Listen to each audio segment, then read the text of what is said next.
What do you do before a lift, and what is the inside of your head like before you're about to put 1,000 pounds on your back in a meet? It's really focused, and I go to a dark place in my head where I don't care about anything else.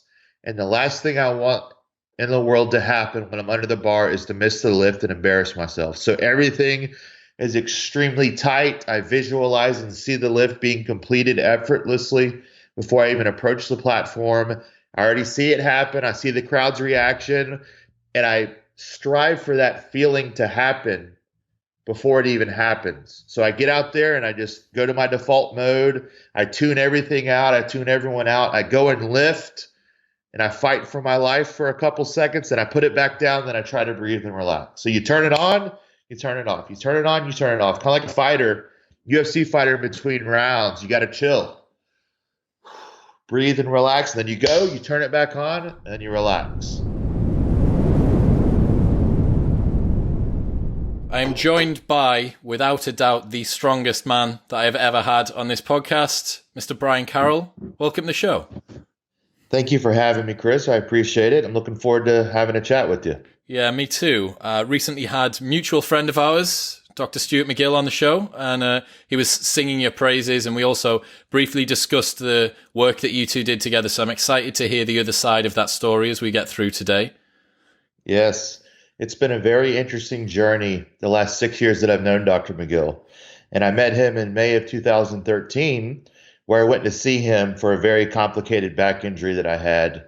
The actual injury was basically I had no disc at L4, L5, L5S1. It was flattened just the same at L5 or L4, L5, L5S1. Both the discs were gone. And I had a couple end plate fractures working down to the sacrum where it was almost split in half. So I was in a bad spot where surgeons were wanting to do a spinal fusion on me. They were talking all this crazy stuff about how I'd never be out of pain. And Stu right away said that I can get you out of pain, but your lifting is done. You have absolutely no athleticism left in your back. And I'm telling you this as if you were my son, I would urge you to retire and never consider lifting heavy again. And I said, well, you just said that you could help get me out of pain. So I looked at him and I looked at my wife and I very calmly said, I'm going to lift again. So let's get me out of pain. And he said, well, you know my thoughts on this. First things first, let's get you out of pain. And then we'll proceed. You come back in 6 months. We'll see where you are. And then who knows? Maybe you're right. Maybe we end up writing a book about it. And that was the first meeting that we had, May of 2013. And we wrote the book in 2017. And I held him to his feet to the fire when he said this about the book. And have you ever heard the phrase, fact is stranger than fiction? Mm-hmm, mm-hmm.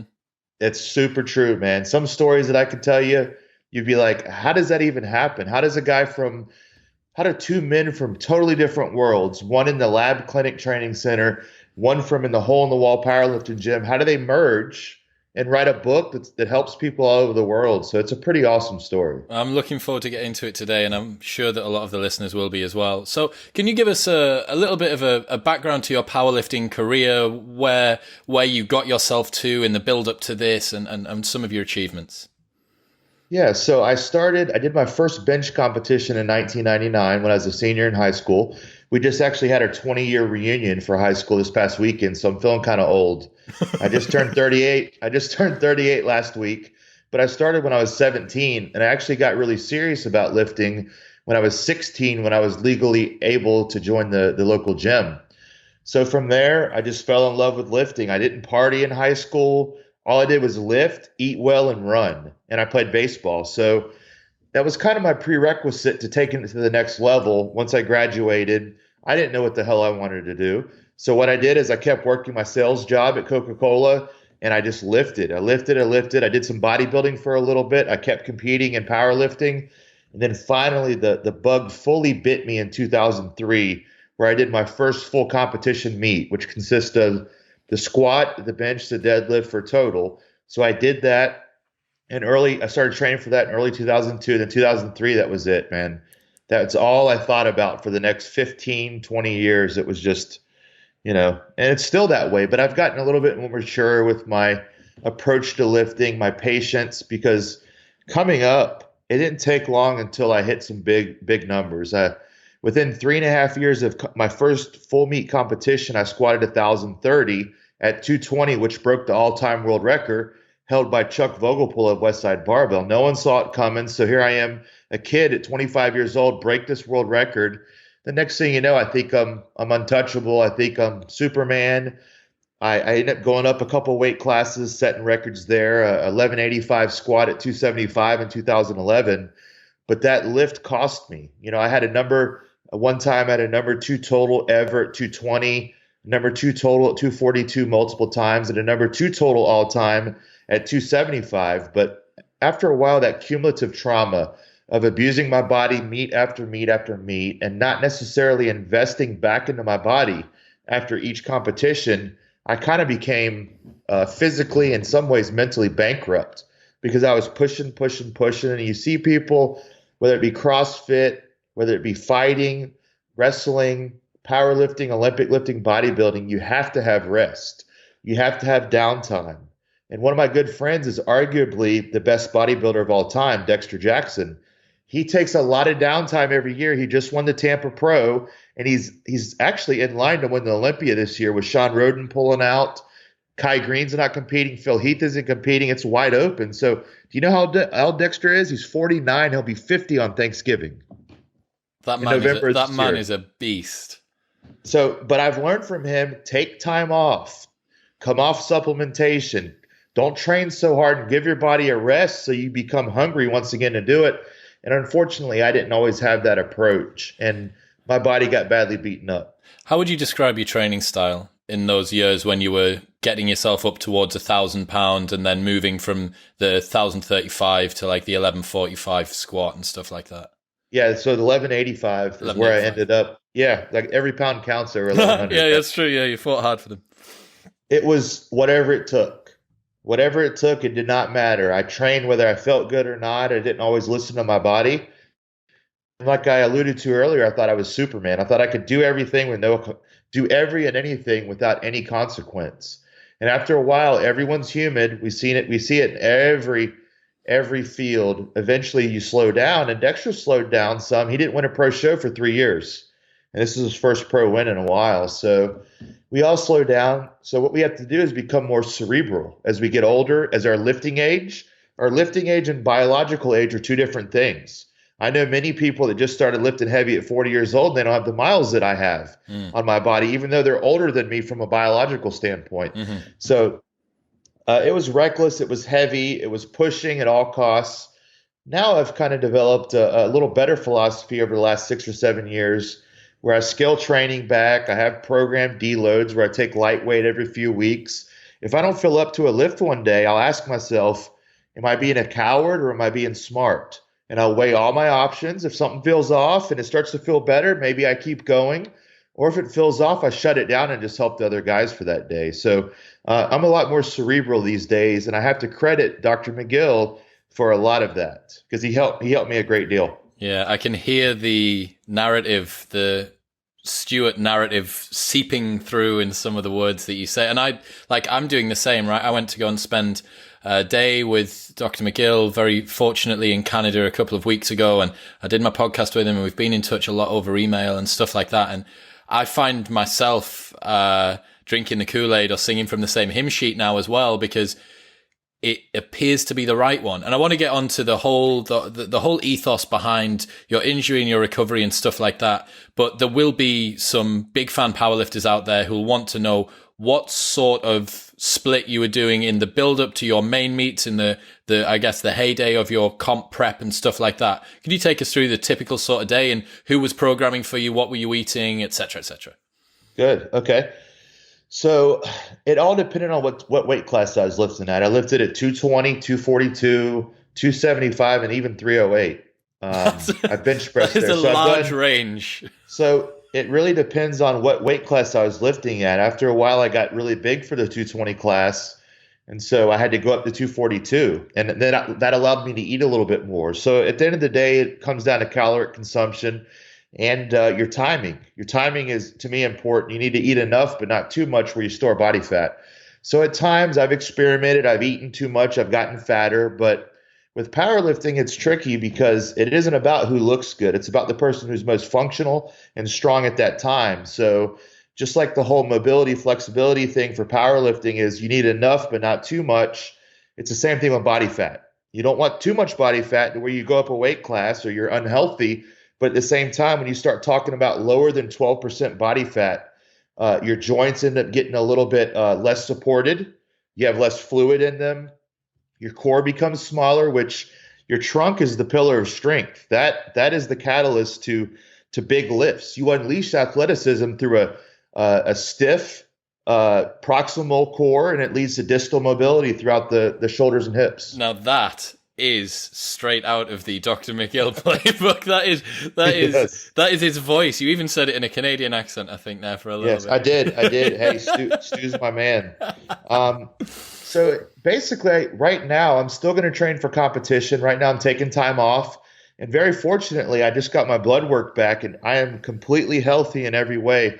My cholesterol, my kidneys, my liver, my heart, everything came back as good and really good on some things. My overall cardiac risk was like off the charts low. So that's a good thing after all this heavy lifting. Congratulations. Yeah, thank you. So I'm going to probably pick back up in 2020 for some competitions. There's still some numbers that I'd like to hit. I'd like to get that 1,200 pound squat in because 1185 is 1,200, but it's not quite 1,200 pounds. There's only been 10 men to ever squat 1,200 pounds ever. Wow. And they're all over 300 pounds. So you could potentially be the lightest man? Yes. Would you be trying to do that 285? I would probably try to do that 275. Yep. Oh, wow. Yep. 125 kilo. So right now my diet consists of a lot of steak, a lot of rice, a lot of spinach, carrots, Greek yogurt, oranges, orange juice, and whole eggs. That's really what I eat now. And I think it's my blood work's a testament to eating the right foods. You can still be big and strong and healthy at the same time. But in the past, I would be on the seafood diet. Whatever I saw, I ate. I ate. I love to eat. I love junk food. So that's something I've been working on as well, is just scaling back the junk food and not feeding my brain those happy feelings by eating, getting the serotonin or whatever it is it releases when you eat, a big piece of pie or a big piece of cake or a big bowl of ice cream. I've gotten better about that. But my overall philosophy is eat for performance, eat to perform, and whatever fuels your body to lift the best is what you need to eat. And that's going to range a lot from different people.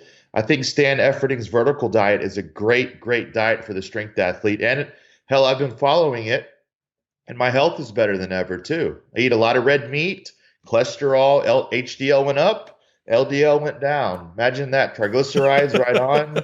People are scared of red meat, and I don't really think that it's the poison that a lot of people think. Now, for some people, maybe they respond poorly to starchy carbs like rice and high fat meat like red meat or ground beef. But for me, it works really well.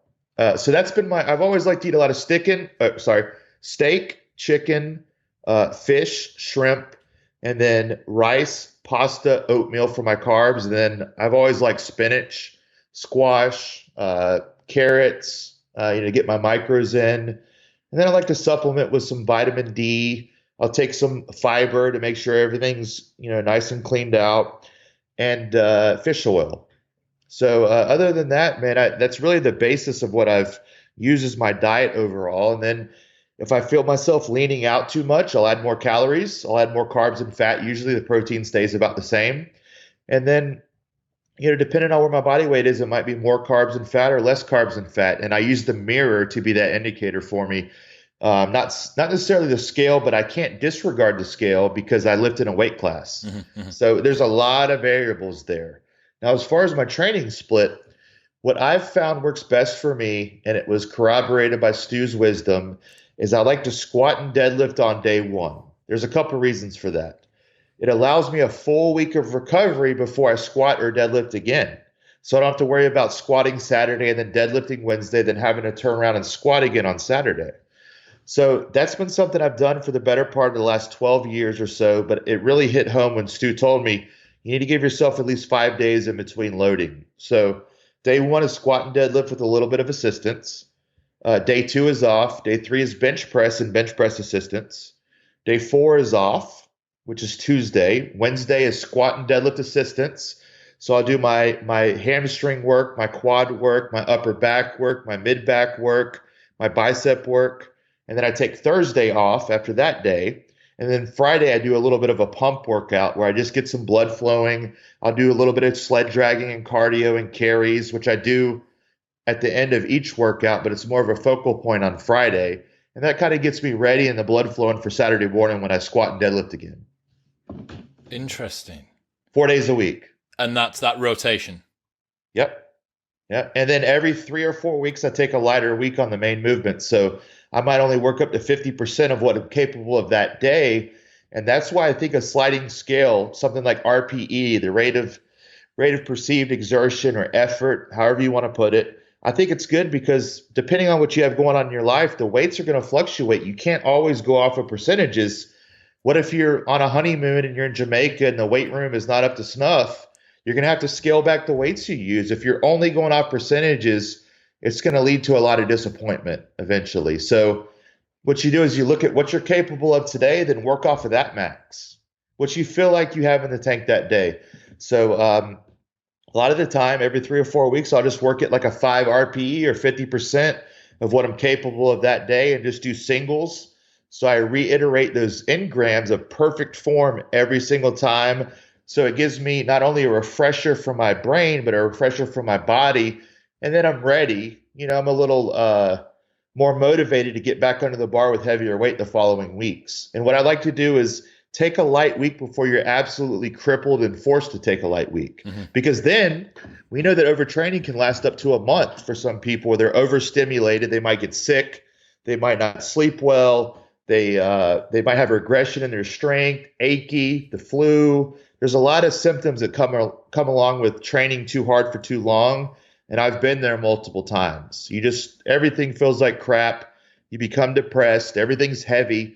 So why not stay ahead of that wave before it crashes on you? Why not ride it like a surfer? Yeah. One of the things that you touched on earlier on that made me think something I know a lot of athletes that are listening will consider, which is how much of my, not unwillingness to train, but my concern about the session that I have in front of me or the difficulty that I'm finding in this session, how much of that is because my current makeup is not in a very optimal state. I've underslept. I'm not eating very well. I might be getting the onset of a bug. And how much of that is me being a pussy? How much of that do I need to push through? And that line is, it's very difficult to define, right? And I'm going to guess that even more so in a sport like powerlifting, where spit and sawdust, guys like Louis Simmons, Westside Barber, get it done. Yeah. How do you make that judgment, and how do you swallow the ego? Whenever I figure it out, I'll do another podcast with you and I'll tell you. Because it's a constant battle to figure that out. And you know what? You can read all these textbooks. You can read my book, 10/20 Life. You can read Gifted of Injury, Ultimate Back Fitness and Performance, so on and so forth, Back Mechanic. But until you understand the art of coaching and application, all that knowledge is crap.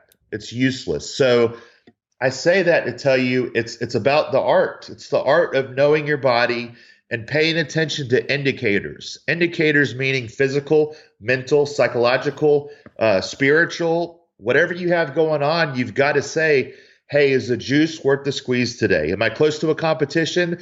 Do I really need these lifts? Yes. Okay, let's push a little bit. Hey, I'm 12 weeks out from a meet. I don't need to go heavy today. I'm going to shut it down. Maybe I'll come back tomorrow and feel a little bit better. My girlfriend just broke up with me. I didn't sleep all night because the neighbors were fighting. I didn't eat good today because, my child was sick at school. So there's going to be a lot of things, and not everything is going to be optimal every single time. But with that said, I think preparation beforehand, having your food cooked in case you can't, run and cook your food or go home and get it, knowing places where you can get your food while you're out to eat, and always staying up to date on your sleep and not staying up all night every night, and, get on a schedule, because that's important. A lot of people seem to think that it needs to be regimented every single day. So that means getting in bed at 10 o'clock or 11 o'clock and sleep until 6 or 7 and doing that every single day. which will get your body in a nice rhythm there. But I've still yet to optimize my sleep. I like to stay up late, man. I like to read. I Hmm. like to research. I like to see what's going on, man. And the thing about being up late is no one's going to bother you. No one's going to bother you. You do your research. I like to read, study, and that's a problem for recovery, though. Yeah, naturally, I'm a night owl as well. I recently read a blog post saying that people have a genetic predisposition to being early birds or night owls, and that's really quite difficult to flip around. Although I've worked as hard as I can to get myself onto the same like daily cadence as everyone else.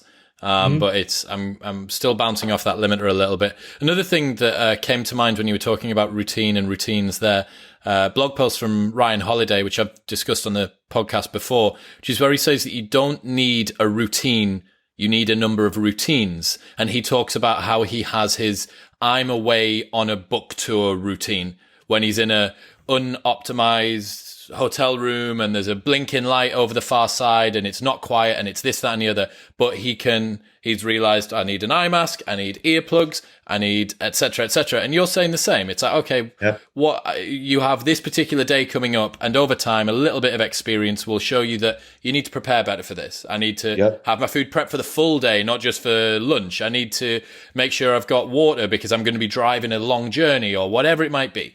All that sort Yep. of stuff.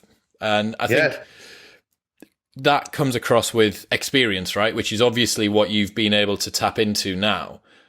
Yep. And that stuff isn't going to come from a book. It's going to come from experience. And I wish I knew back then what I know now, but we all say that, whether it be about relationships, whether it be about nutrition, about high school, whatever it may be. And I mentioned high school because I just had my 20-year reunion, and it's definitely interesting the perspective that I have now versus back then. I bet it is. Yeah, so it's all about preparation, and that's going to give you the most likely chance of success, and that's being prepared, also being flexible and being able to roll with the punches, because not everything's going to go your way, and it's very frustrating, and I've struggled with that too. So you have to toe the line of being an absolute control freak and also being able to go with the flow, Yeah. which is it's like saying I want my food super hot, but at the same time I want it super cold. It's impossible. So you got to optimize. You got to pick your battles. I get it. So many people that are listening may have seen powerlifting. They'll know what it is: squat, bench, and deadlift, those three lifts. But there's kind of two broad leagues of powerlifting, I guess you could call it, in being equipped and unequipped. Is that fair to say? Very fair. Cool. So back in the days of, let's say, Bill Kazmaier, he's the guy that wrote the foreword for Gift of Injury. Great strength athlete. I don't know if you saw, but we had Swiss last year in Mississauga, Canada. And we had a powerlifting panel with myself, Jim Wendler, J.L. Holdsworth, Ken Wedham, Ed Cohn, and Bill Kazmaier. That is a big Matt panel. Winning. That is a big names. And we had some great talks. Bill wore what he could back in the day, and that was a very not very helpful squat suit, ace bandage knee wraps. They'd wear tiny T-shirts to help them bench press more. So it's evolved over the years. The bench press shirt was invented in the 80s, and what that did initially was help protect the pecs and the shoulders from heavy bench presses. Eventually, it's evolved where the gear helps a lot more than it used to. So now what you have is the belts, the knee wraps, and the sleeves that give support to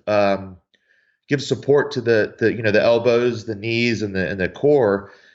They are way more beyond anything that was going on in the 70s and 80s and even 90s. So with technology, everything evolves.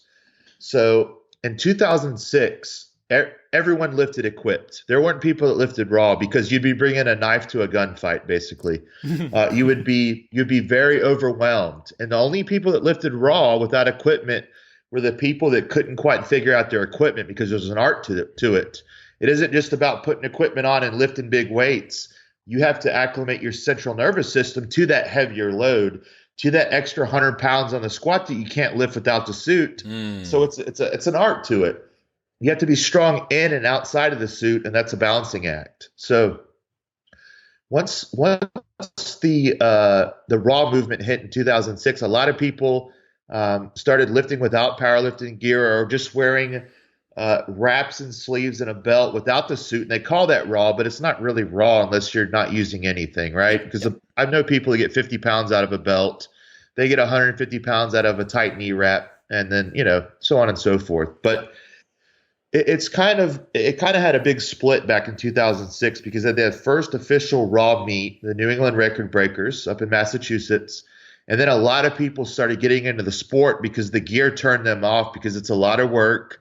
You have to have people there helping them. So shortly after the birth of raw powerlifting, CrossFit started coming over and competing a lot in powerlifting. And so that made powerlifting explode, but the quality of it kind of went to the wayside. It wasn't as thick in the competitions, and you had a lot of beginner level strength athletes coming into powerlifting. And as CrossFitters, they're not going to wear the gear. So that's how powerlifting raw kind of took over the last 10 to 13 years or so. And that's where we are now. And I've always lifted equipped because when I started in the 90s, a gym rat, as we call it, would lift heavy weight in the gym. But a power lifter would put the gear on and go and compete in a meet if they were a power lifter. So that's why I came up. I wore knee wraps. I wore a squat suit. I wore a bench press shirt even in the 90s because everyone else did. Now things have changed a little bit because people think that the suits and the shirts have gotten way too excessive and way too complicated to use. But I've just evolved with the technology the whole time while other people have taken the gear off and lifted raw. At the end of the day, it is all still powerlifting. It's just a bit of a different sport. And I can get into the pros and cons of each too. That would be great. One thing that's interesting, I have to say, because I don't know the lineage of powerlifting sufficiently well, I presumed that equipped had come out of raw, whereas it appears that it's actually the other way around. Absolutely. The bench press shirt was invented in the 80s. Wow. And everyone wore one, including a lot of the people that don't like gear now. A lot of people don't know that some of the best lifters ever, Mike Bridges, Osby Alexander, Lamar Gant, Ed Cohen, they wore gear. They wore powerlifting gear. They wore knee wraps. They wore suits. They wore shirts sometimes. So, so it's always been equipped. Now, Fred Hatfield, Dr. Squat, one of the first guys to squat over 1,000 pounds, he actually was known to kind of bend the rules a little bit, whether it be putting tennis balls behind the knees or wearing really tight jeans to lift in. So that's literally my reaction. The laughing, that's the laughing I have when people talk about powerlifting being a pure sport. I'm like, you have no idea. They would have done anything back then to lift more weight, just like we're doing now. Yeah. So to me, the only level playing field is wear what you want to wear, take what you want to take, and then come compete like a drag race. You know what I mean? Because otherwise, the testing is flawed. That's why so many people every couple of years in the IPF are booted out. They change the weight classes. They change the records because the cops will always be behind the robbers, the criminals. They're always going to find ways to beat the drug test. Now you have rules that are implemented in the IPF where you can't have someone assist you put on your knee sleeves or elbow sleeves because it helps you too much. You have to be able to put them on and take them off by yourself because everyone was bending the rules. They were wearing sleeves that took 3 people to put them on, and they were getting 50 pounds on their squat. So that's not raw to me. But again, it's just my opinion. The problem there is that as you start to add layers and layers of nuance and say you can't this and you can't that, everyone is going to find a way to do those things that you've now prohibited. And I agree. I think I've heard it on a million podcasts before. People saying, I want to see how fast the fastest man on the planet can run with everything that he's got behind him, with his testosterone as high as he wants it, with his human growth hormone as high as he wants it, with all of the assistance, all the kit in a wind tunnel at what? Because that's what you want to see at the extremes and the limits of human performance. Limiting anything to do with it, to me, is, if it's for safety, I don't know. That bit's a nuanced point, but definitely as a spectator of the sport, I want to see someone go as fast, lift as heavy. That's what I want. There's been more home runs hit in baseball this year and ever in history. This year in American baseball. And even more than the so-called steroid era. And the problem with that is people want to see action. They don't want to see a pitcher's battle, a pitcher's duel. They want to see the ball hit hard and far. That's what they want to see. So, baseball suffered for a long time after the so-called steroid era, and it died. It died a little bit. It's coming back now, but also the common denominator is a lot of people think they're wrapping the baseball tighter. I was going to say they're changing the ball, right? It's got a cork center or something now. Well, yeah, they've changed a few things about it, and it's made the ball what they call more lively, where it jumps off the bat further. And a lot of pitchers are very mad about it because it's making their job harder because it's harder to get people out. No one goes to the baseball. We went to a New York Yankees game recently on a stag do in New York. Went to a New York Yankees game. Not a single. I don't think there was anything more than a double that was hit, and I'm like, I've been there for 3 hours. Yeah, do you know what I mean? Like, come on. You want to get your money's worth. Yeah. And that's good. And that's going to be from seeing action. Yeah. Home runs, doubles, triples, plays at the plate, action, clashing. Yes. That's what you go to see. Exactly. So there's a very good episode of Victor Conti, the guy behind Balco, on Joe Rogan from about 7 years ago. It is brilliant. And it talks about how there's no truly drug-free sports out there. There's always dirt. I don't know if you saw the Icarus or Icarius or whatever on Netflix. It goes to show you that everyone's doping to some extent for the most part. They're always trying to beat the system. If they're not taking things that are prohibited, or they're taking things that are almost prohibited or a slight slight deviation of that chemical, and then they pass. And then there's always stuff. And that's how Victor Conti developed those designer steroids that people forgot about that drug companies had developed long ago, and they weren't on the banned list. So he took them and said, hey, these aren't banned. Let's go. Let's go. And then baseball blew up, football blew up, track and field, weightlifting, all that stuff did. Yeah. You might even notice that the action stars were more muscular back then too. Mm-hmm, mm-hmm. Christian Bale is one of them. Brad Pitt is another. They're all a lot more muscular then. So I think a lot of people are dabbling in that. And not to get on a tangent, but this is an interesting rabbit hole. We talked about the government and the bodies that be, the powers that be, concerned about health. That's so hypocritical when they allow alcohol sales and cigarette sales and tobacco and pharmaceuticals that are killing people left and right. Don't tell me that you drug test for the safety of athletes when you allow all these crazy things to be taken and used. That's the problem I have with it, because I think that the use of performance enhancing drugs is not, I wouldn't say it's safe, but there's a lot more dangerous things that we do and we ingest on a regular basis. And I know lots of people that have taken performance enhancing drugs for 20 and 30 years, and they've literally had no side effects other than a little bit of stuff that will happen. Blood pressure will come up, their cholesterol will get out of whack, but all of it returns to normal when they come off of it. Just like other medicines, they will screw you up for a little while, you get done what you need to, then you come off. So I think that a lot of that's overblown, and that was exposed by Real Sports with Bryant Gumbel about 10 years ago when they went and talked to these doctors that researched testosterone and other performance-enhancing drugs, and they said there's a lot of medicinal benefit to some of these as long as they're taken properly, and the dosage is going to range, and the tolerance is going to range, just like with any drug, from person to person. So it really just depends. So I get why they want to clean up sports. I don't necessarily agree with why. Don't say it's a safety concern. That's silly. I think a fair play concern seems to be a good shout. It allows you to have contiguous records and stuff year on year, right? Like if it wasn't happening back then, it's difficult to rate what's happening now.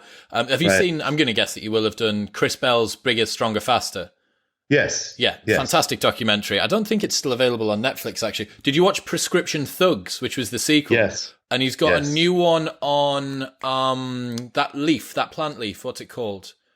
Kratom. Yeah, Kratom. Yes, he's got that coming out soon. Although it might not be out. Might be out. Anyway, Bigger, Stronger, Faster. He says on that, he has this particular quote where he says, they litigated testosterone and other performance-enhancing drugs to stop cheating in sport and stopped 99% of people taking it who weren't cheating in sport. because it Right. was the gym rat in the gym who wanted to get big arms, or someone who wanted to, there wasn't someone that was competing in a professional organization. So on that point, Yeah. I think, I agree with what you say. So getting back to powerlifting itself and talking about what the kit consists of now. So we've spoken about kind of the heritage coming up. So you're going to go do a meet next week. What's in your kit bag, and what are you putting on for what lift, and why, and what's it consist of? So for the squat, I wear squat briefs underneath. Squat briefs. Yeah, squat briefs. So they're like they're knee length or a little bit shorter actually, and they support the hips. Okay. And so it helps a bit. Now, different people get different amounts out of each piece of gear, and how much they fine tune it, how much they can utilize it. Because you got to think, when you start putting restrictive clothing on or restrictive apparel, it changes the groove if you let it. You have to keep it in the same groove. So if the bar is harder to bring down, or the bar is harder to come down with on the squat, then that's another variable you have to control. You have to force yourself to get down. You have to stay tight.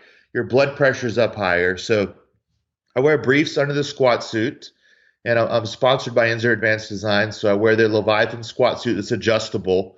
And that allows me to, on any given day, when I have it tuned in and locked in really nice, I can get another 200 pounds over my raw squat. But with that said, some people only get 50 pounds, but I've mastered it. I've mastered it to make my equipped squat, as we call it, the best possible without compromising anything else. I don't care about my raw squat when I'm training for the meet. That's the way I've trained for the last 20 years. All that matters is what you do in competition. And to me, that's the real sport of powerlifting. The variables there. Anyone can. Literally, someone that just started lifting weights in the gym can go and do a raw powerlifting meet. That doesn't take much skill. They may not lift very much weight, but it doesn't take any skill to squat 50 pounds, to bench 50 pounds, or just to deadlift 250, 125, whatever it may be. That takes no skill. Now you add in gear and equipment, there has to be a bit of pedigree and development of that skill and harnessing it. So it kind of eliminates a lot of people that should not be powerlifting from even trying it. So that's what I liked about it. With powerlifting being mainstream, there's pros and cons. It used to be scary, and a lot of people didn't want to do it because the people were crazy. Now it's widely accepted, and you can't look down on someone for being a beginner. I get all that stuff. You shouldn't, but at the same time, these strength sports aren't for everyone, and I think the pendulum is swung in the favor of anyone can do it, everyone's accepted, all this stuff. And I think it should be a little more scary and a little more violent, like it used to be in the days with Kazmaier and Cohn and Goggins and all those guys, and when I came up in the 90s and early 2000s.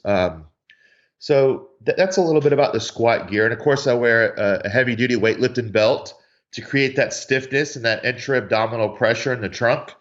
And it's an art to it, man. It's an art to be able to hold more weight than your body can actually lift. So you have to program and build your central nervous system so it doesn't just shut off when you pick that weight up on the squat. Because a lot of people's lights go out on a big bench press, a big squat. They go out because they have too much blood pressure. They get lightheaded and they go out, or they crumble because it's too much pressure. What does it feel like physically? Not mentally yet. What does it feel like physically to have all of those layers on? Is it just like being compressed down an awful lot? How does it feel to be in the squat suit? It's very uncomfortable, and a lot of people who've knocked it in the past haven't tried it. And an interesting tidbit is there's been a lot of lifters that left equipped lifting and went and did the raw and did really well. I've yet to see more than a couple lifters ever leave raw lifting and come to equipped and dominate. There's only been a couple people do that. Yeah. And that's what I mean by the skill. If you can squat well in a squat suit with all those variables, you damn sure can squat well without all those things. So I advise everyone to start off raw.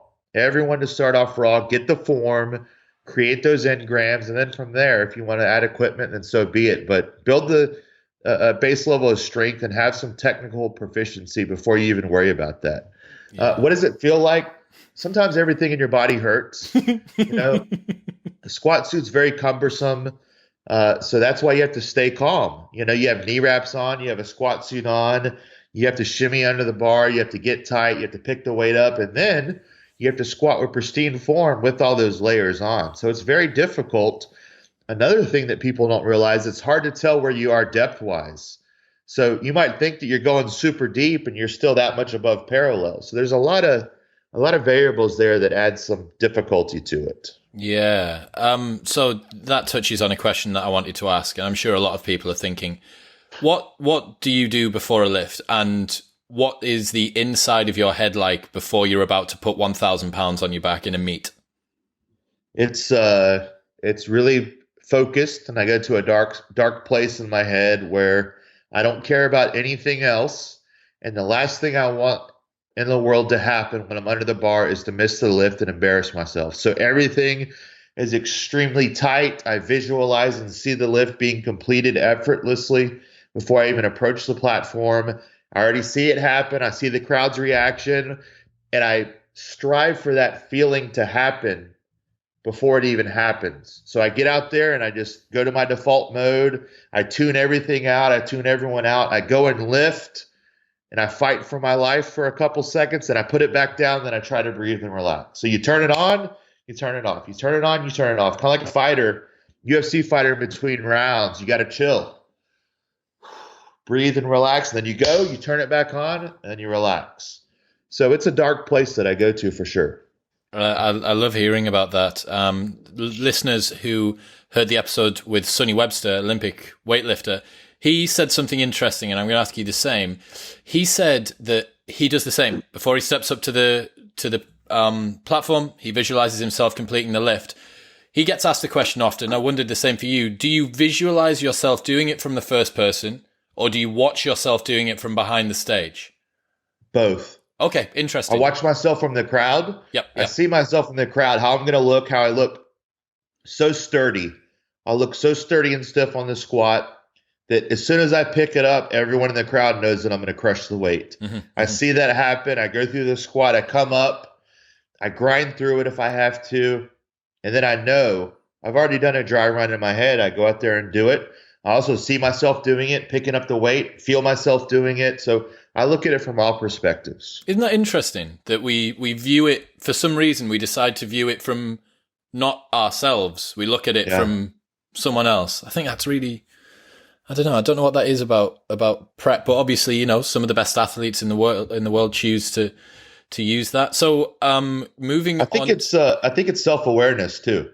It's a bit of self-awareness that comes with the maturity of lifting. And you know what is expected up there on the platform. And you know when someone is up there and they know what they're doing, that's what you expect from yourself. So you automatically want to see that from yourself, I think. I don't know. That's a little weird, but it's that's good. what I think. It's good. Interesting. If you've got any ideas, or if you're someone listening who has any more information, feel free to get at me.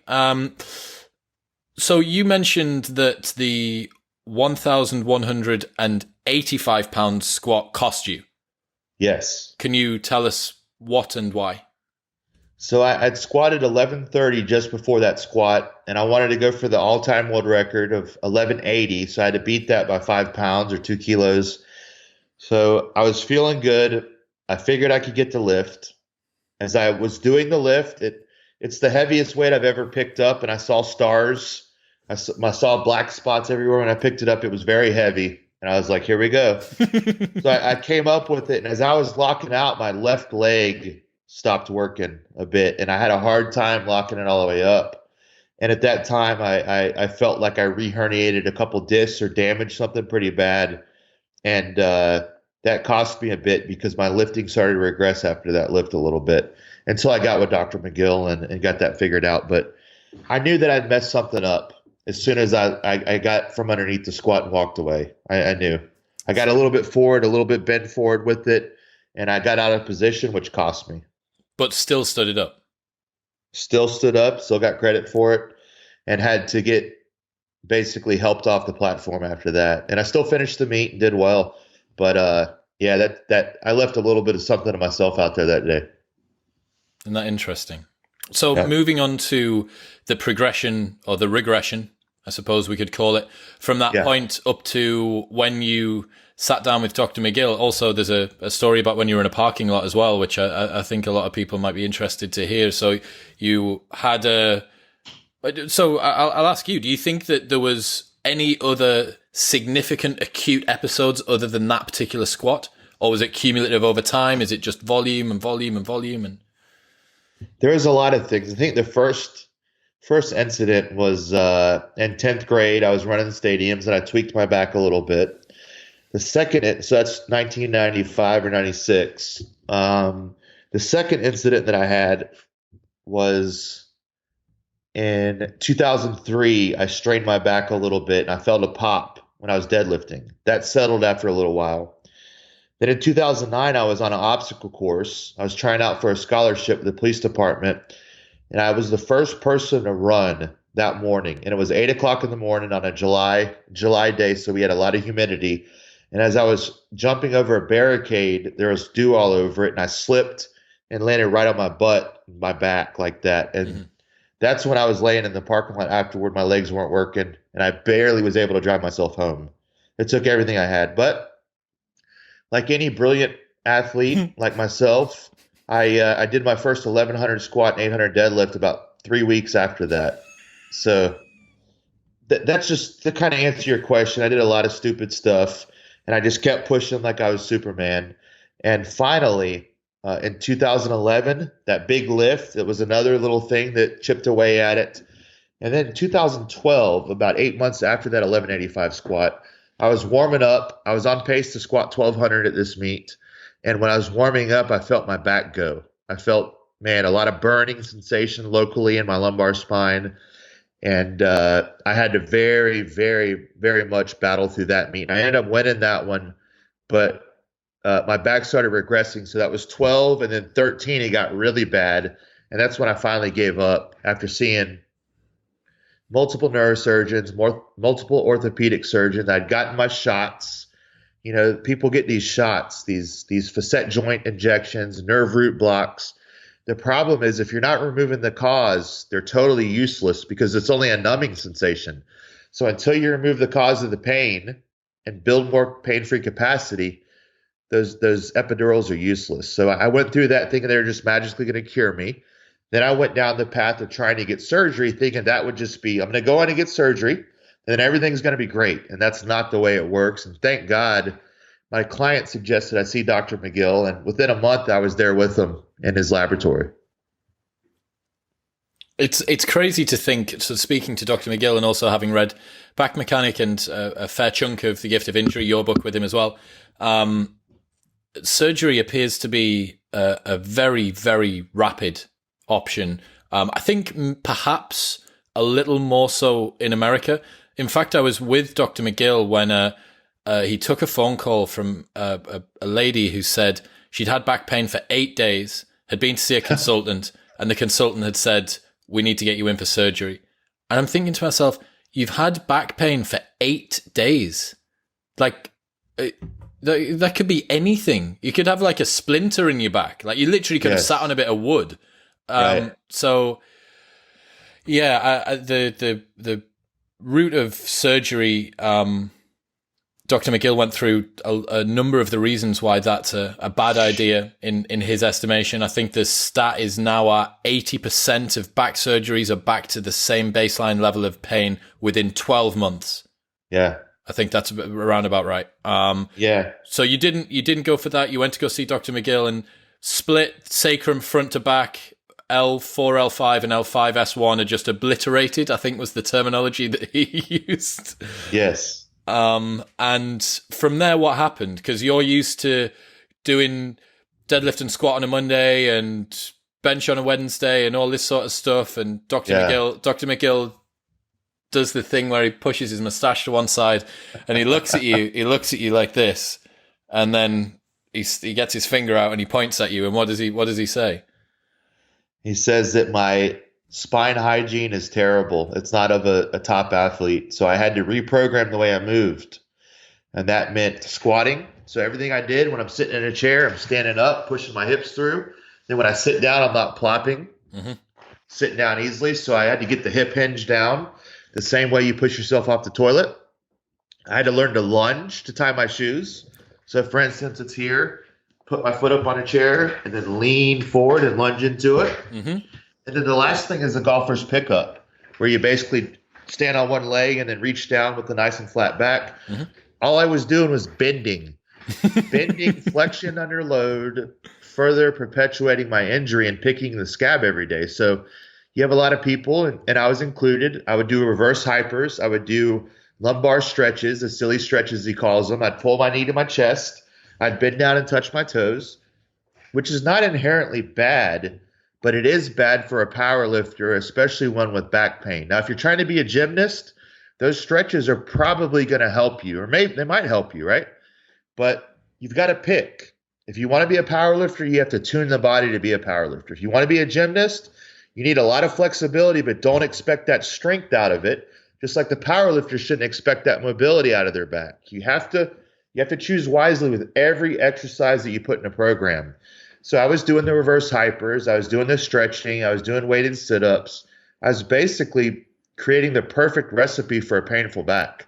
So I know you'll be very surprised, Chris, but as soon as I removed the hammer that was always nailing my pain triggers, I felt a lot better within a couple of days, and my pain wound way down almost immediately. Can you take us from what was it at daily? Was it a 8 out of 10 or 7 out of 10? Yeah. Where'd it go to? It was an 8 within 24 hours, and even a couple hours in the lab, it went down to like a 3 of just me being conscientious of, okay, sitting up properly, not leaning forward, not bending.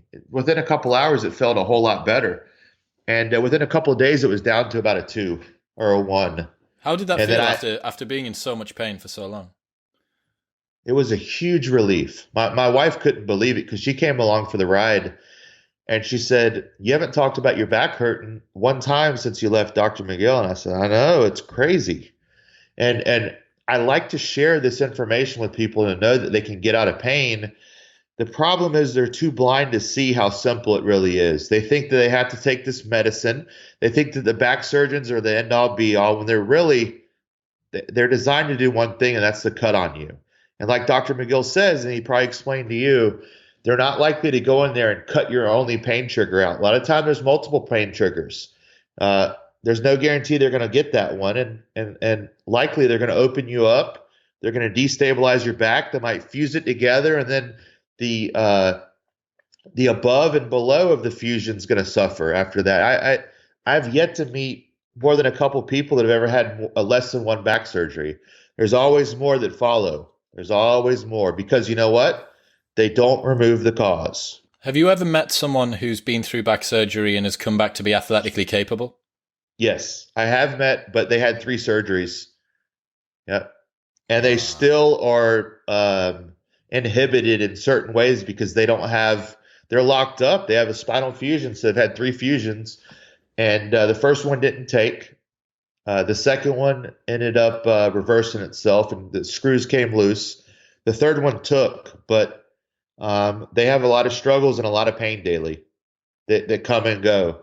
Because you know what? When you cut through those nerves and you cut through that musculature, sometimes it's never the same again. The nerves might reattach somewhere else, and then you have weird pain randomly. So there's a lot that you're risking when you let someone open you up like that doesn't understand how the spine is supposed to work. It's not supposed to be a bending rod like that unless you're tuning it for it to be that. And the PTs just blindly prescribing stretching are really hurting a lot of people when they get them out of surgery or referred to PT to prevent surgery. They just further complicate it a lot of the time. Yeah. What's the quote from The Gift of Injury? Do not cut open that which God designed to stay closed. Yes, yeah. That is what a anesthesiologist surgeon told me, because I was wanting to get back surgery, and he said, you know what, avoid back surgery, avoid it at all costs, because I have colleagues that do it and they are not successful, and it's going to further complicate everything. And that's when he used that line, keep it closed. And I actually, this weekend, I saw a couple of people I hadn't seen in a while. Both of them worked for a back surgeon. I'm sorry. They work for a medical device company that works alongside surgeons for spinal fusions. And he said, dude, you do not want these surgeons, they mess them up all the time. And my friends they work alongside the surgeons to ensure that the tools they're using, that they sell them, are being utilized properly. He said, man, these surgeons mess up all the time. You do not want to ever get a back surgery. And little do they know, I already knew all that. Yeah, you don't. I've spoken to patient zero, Dr. Stuart McGill himself. He knows all of this stuff. So moving forward from, you've had your consultation, you're now at least a little bit less pain-free, but you're not able to get under a bar without pain, I'm going to guess, and start squatting. So what was the next few months, the next year like after that consultation with Dr. McGill? So it was all about discipline. It was desensitizing and removing the cause. So it was a lot of the McGill Big Three and a lot of walking for a couple of months. And then eventually, when the pain was totally gone, I called him up and he said, well, you're pain free. That was my job. Now it's your job to get back to the platform. So I took that on and I learned a lot. And thankfully, because of me learning how to progress from stage one of removing the cause to building pain-free capacity and so on and so forth, I become pretty well versed in helping other people progress. They need to read Back Mechanic and Gift of Injury to find their pain triggers and to remove them. Once they remove them, I can show them how to implement the exercises to build them back. And I do that with a lot of people. I'm actually a McGill provider now for Florida as a clinician. Yeah. So I see a lot of people here in Florida for their pain. And again, the prerequisite is reading Back Mechanic and Gift of Injury. That way I'm covered. They need to diagnose themselves. They need to remove the cause. Then I can help them train as a trainer getting back to sport and whatever that may be. So for me, it was a lot of McGill 3, a lot of carries, a lot of walking, and just perfect spine hygiene, whether it be sleeping, moving, working, traveling every single day. And what this did was put dollars in my bank account. I was investing. I'm hearing the McGill accent just pouring out here. It's fantastic. So I put deposits in the bank account. So so I saw them in May. So when November rolled around, I had enough to start withdrawing. So I put it in outside of the gym so I could pull it out inside of the gym. And so once I progressed from the carries and such, I had it in goblet squats. I had it in elevated deadlifts and rack pulls. Then eventually, by November, I was getting back to the competition lifts. And then I think by January, I squatted over 1,000 pounds again, pain-free. And I still had a couple roads to cross and hurdles to jump over as I went to compete in March. So that was 10 months after seeing McGill. I was just flat out too big. I'd gotten too big, too heavy. And at the meet, I was actually winning it. And going into the deadlift, my back got grumpy on me. And so I pulled out of the meet. I didn't finish. That was a blow to my ego because the whole year after that, I'd been working on getting back, getting pain-free, Excuse me. A lot of people had seen my progress, right? And it was disappointing to me that I wasn't able to finish. So Stu and I devised a plan where I would drop some body weight and I would build more capacity by squatting, benching, and deadlifting all in the same day that would simulate the meet. So you got to get into a little bit of extension when you're squatting, a little bit of flexion sometimes, a little bit, and then a lot of extension on the bench, and then a little bit of flexion and extension on the deadlift. So I was able to build more tolerance and more athleticism slowly. And then if I felt like I was pushing too hard, I'd back off.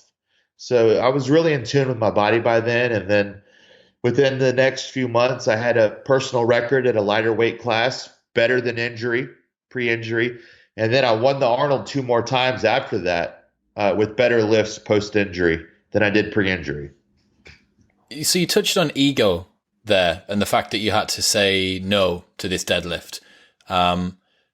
Going back to the first few months, because there will be a lot of people listening, and I'm one of them. I'm personally interested. I've recently seen Dr. McGill. There will be other people out there who will be suffering with an injury, and they may have been prescribed a course of rehabilitation which requires them to take a big slice of humble pie.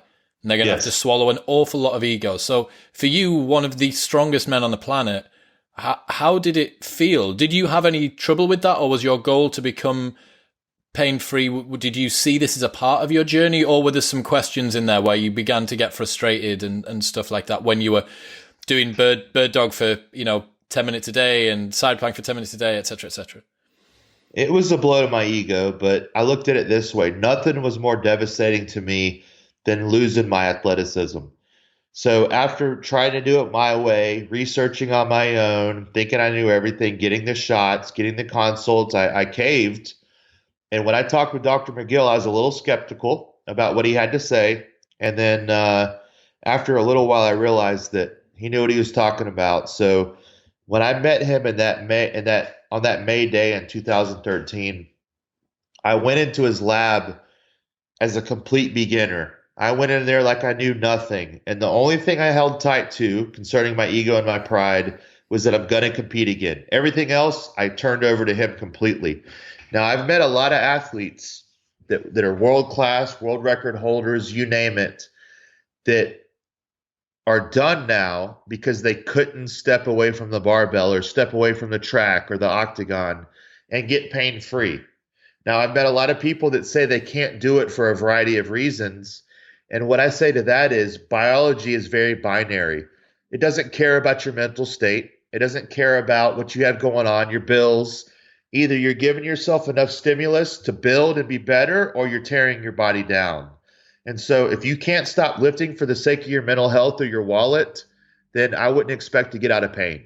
And that's what I tell them. And then they go on and have a surgery thinking they can just get their pain cut out and they're good. And then they never return back to the platform or the octagon or the track or whatever it may be.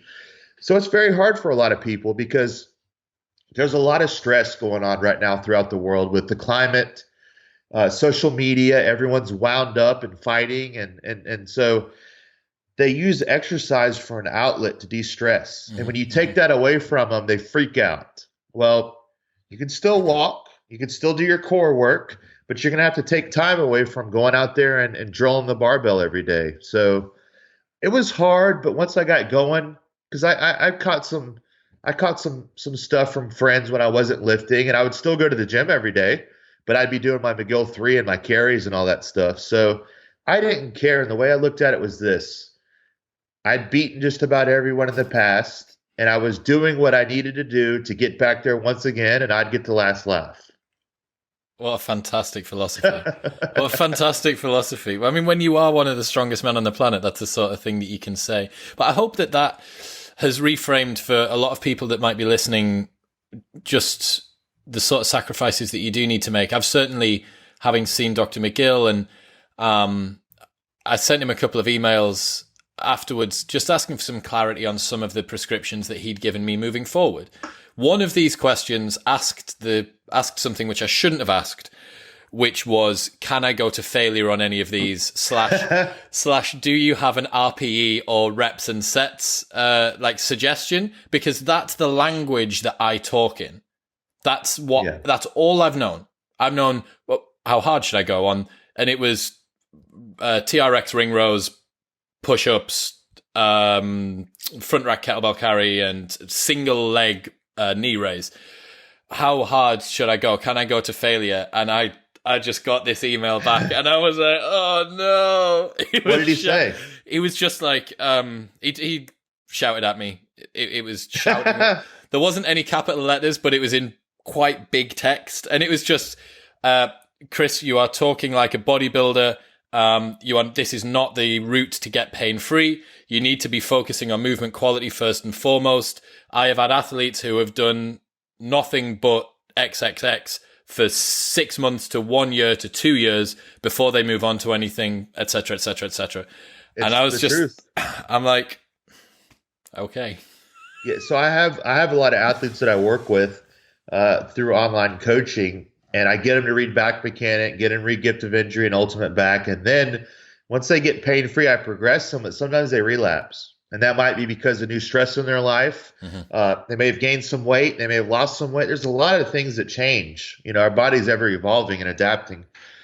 So sometimes they're on a very light regimen for a year, and they think that 10 weeks of working with me is going to cure everything. And I'm thinking, man, some flare-ups can last 3 months or longer. You know what I mean? If the nerve is really pissed off. So it takes time, and there's no magical wand. There's no magic bullet. It's all about removing the cause and giving your body time to let biology do its thing.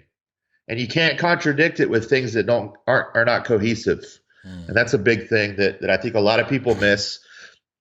Concerning your question about RPE, in my experience, what's so funny? Just the fact that I asked that question to him. Just when I think back to the email, I think about how in trouble I was. Don't worry, I get corrected all the time too. Don't worry about it. Okay. I'm still learning. So yeah, don't feel bad about that. I sometimes I'll send something to him and like, that was stupid. Why did I even say that? I knew the answer to that.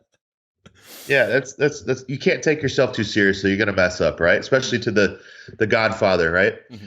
So in my experience with my athletes and my lifting, the lion's share of your gains are going to be made between 70% or a 7 RPE with 3 reps left in the tank, to about 85% or an 8.5 RPE with 1 to 2 reps left in the tank. Because when you go to failure, a lot of things happen. Number one, you're not happy about it.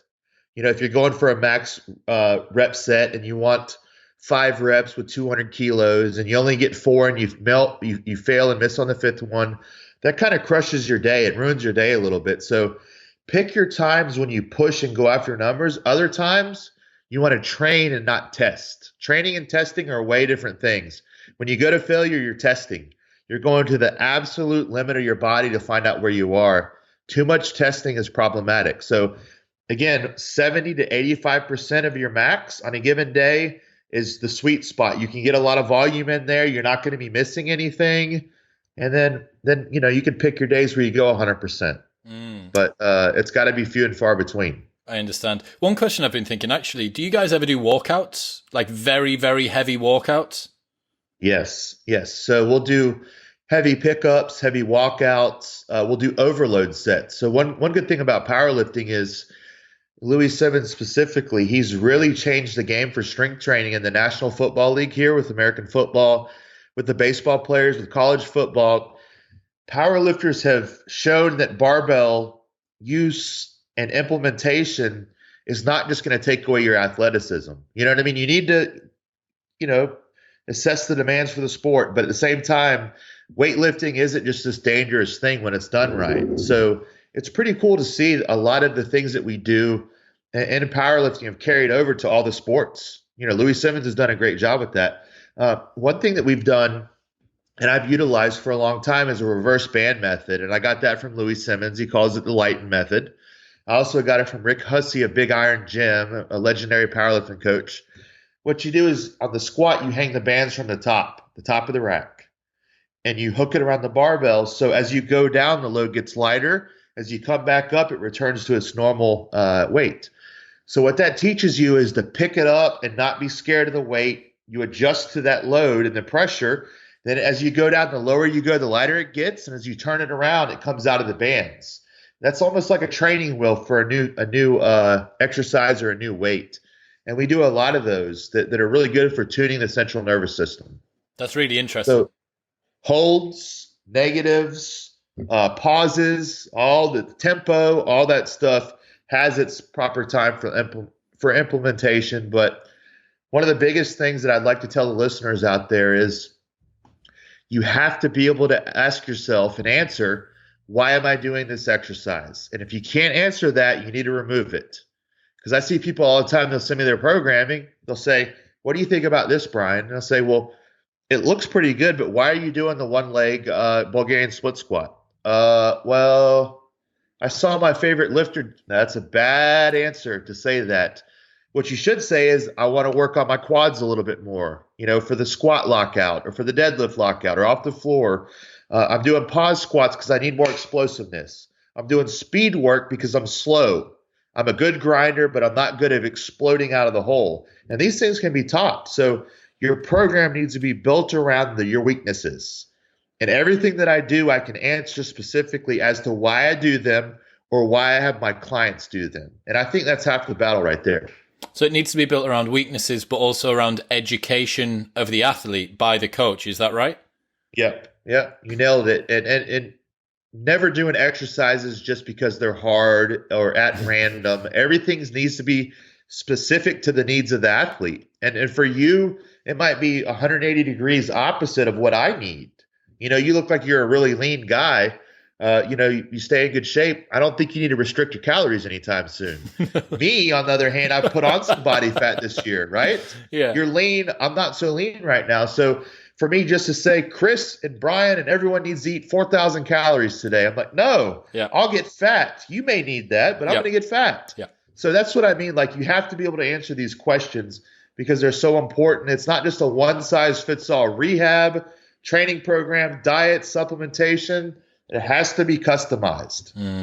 That's a really good way to comment on the coach and athlete dynamic. I certainly know a lot of people who are at both ends of the spectrum, right? I know some athletes who understand, and I'm one of them. I'm inquisitive, even if it's not that I'm questioning what my coach is putting in as to question the validity of it. I just want to know. I'm like, okay, so why have I got this particular movement in, or why are we using that time domain, or why are we doing this particular number of reps? Just because I'm interested.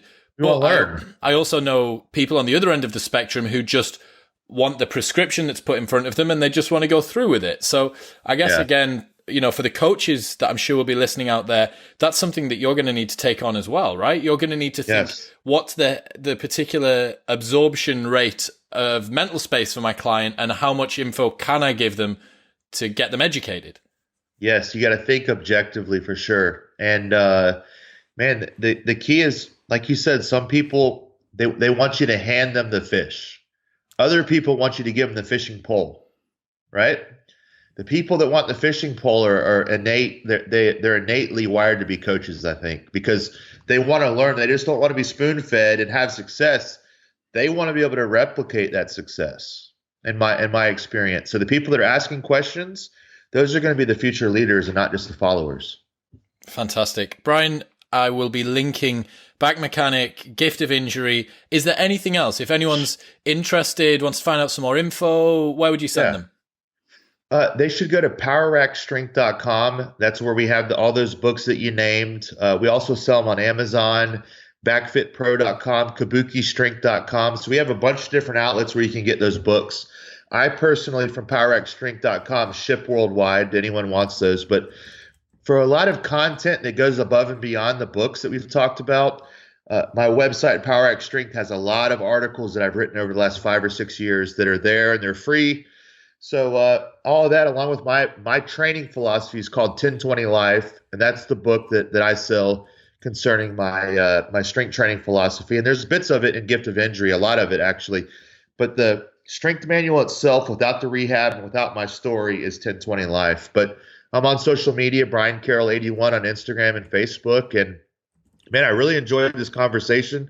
I say conversation because it's what it felt like and not just a podcast. So I really enjoyed talking to you. I'm located in Jacksonville, Florida. Anytime you want to come over, or if you're in the States, come. I've got a full training center here in my garage where my wife's let me deck it out. I got 2 monolifts, a deadlift platform, 2 competition benches, a rack, a belt squat, a lifting platform that's competition grade, kettlebells to 50 kilos, and dumbbells up to 80 kilos. So do you ever leave the house? I wouldn't leave the house. If I had that, I would never leave the house. I need to leave the house every once in a while. I get food, but I get the food shipped here too. But I want to thank you for coming on. I want to thank Dr. McGill for everything, my sponsor, Enzer Advanced Designs, and Jack's Nutrition. I appreciate all the help that I've gotten. And I can say that the last 6 years of having the chance to meet Dr. McGill, it's really helped my ego. It's helped my pride. It's helped me to be more grateful and thankful for my athleticism. And I wish I'd have known this in my 20s so I could have embraced it a little bit more. But I'm in a good place now, so I'm grateful for everything that's happened. I'm so happy for you, man. It's really lovely to hear that story of redemption. I'm going to be following this journey to a 1,200 pound squat, and I'm sure a lot of the listeners will be. You'll have gained a lot of new fans today. You're incredibly gracious, and I think for such a terrifying man on a lifting platform, you're incredibly humble and easy to talk to off it. So thank you so much for coming on. Everything that Brian has mentioned today will be linked in the show notes below. As always, make sure that you get at him. If there's any questions you've got, you know where to find me, at ChrisWillX on all social media. like, share, subscribe, do all that good stuff. But for now, Brian, thank you so much, man. Thank you. It's been a pleasure.